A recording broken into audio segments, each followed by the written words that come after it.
the classroom, and he'd smile back, and the whole world would pass between us in these moments. Or at lunchtime, he would sometimes let me hang out with him in the classroom, and I'd ask him detailed questions about whatever the hell we were studying at that moment. I honestly never cared much about what we were studying, but my grades were excellent because of the amount of energy I put into my biology work. He was so patient. He looked at me while I talked. He'd sit there and wait for me as I worked out my questions, trying to be witty and deep and challenging. And then he'd nod and say, "You know, that's a damn good question, Gracie. You're taking this to the next level. Here, let me show you something." And he'd draw diagrams for me on the chalkboard. He would draw detailed cross-sections of animal and plant cells, or the entire respiratory system, or DNA strands. Complex diagrams with arrows and descriptions, all just for me. Plus, he high-fived me a lot, which would have been nauseating had anyone other than Mr. Sorrentino been doing it. But with him, it kind of worked. And really, it was the only kind of touching we were probably allowed to do, so I got why he did it. There were lots of other things. And yeah, I wasn't an idiot. I knew they were all small things that could have easily been dismissed as nothing. But the whole point was to look at the bigger picture. All you had to do was connect the dots. And the bigger picture was crystal clear. Mr. Sorrentino and I had a powerful, earth-shattering connection. The kind that defies all rules and traditions. The kind that reinvents the game. The kind of connection that is too strong to follow in the well-worn paths of any prototypes. But whatever. It turned out I was delusional after all.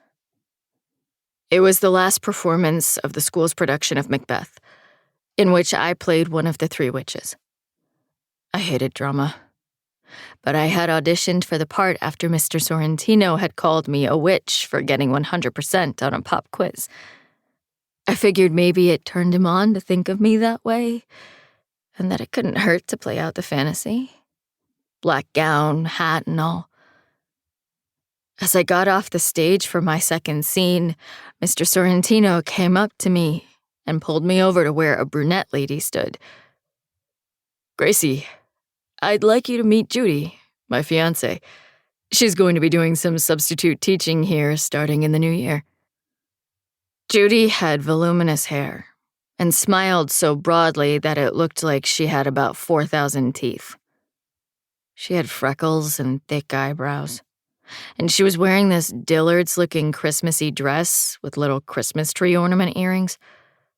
Her lips were pulled tight across her face due to the smile, and the soft pink goo of her lip gloss glistened in the light. I shook her outstretched hand. Her fingernails were painted the same soft pink as her lips, perfectly manicured. "So nice to meet you, finally," she said. "I've heard so much about you. Top student in your biology class, huh? Not bad at all." I stared at her blankly. She continued talking for a while about all the great things Mr. Sorrentino had told her about me. She seemed truly thrilled about my grades. I just stared. When you first get injured, you sometimes don't even feel it because of the shock. The pain is there, but it's still anesthetized by the suddenness of the circumstances. Judy continued smiling. "Oh, and Carl tells me you're interested in studying biochemistry after school." "Uh-huh," I said. "How amazing is that?" she said, her wall of teeth gleaming. I turned to Mr. Sorrentino. "Mr. Sorrentino, can I talk to you for a second?" He looked at Judy quizzically. She smiled. "Sure, Gracie." I led the way into the nurse's office.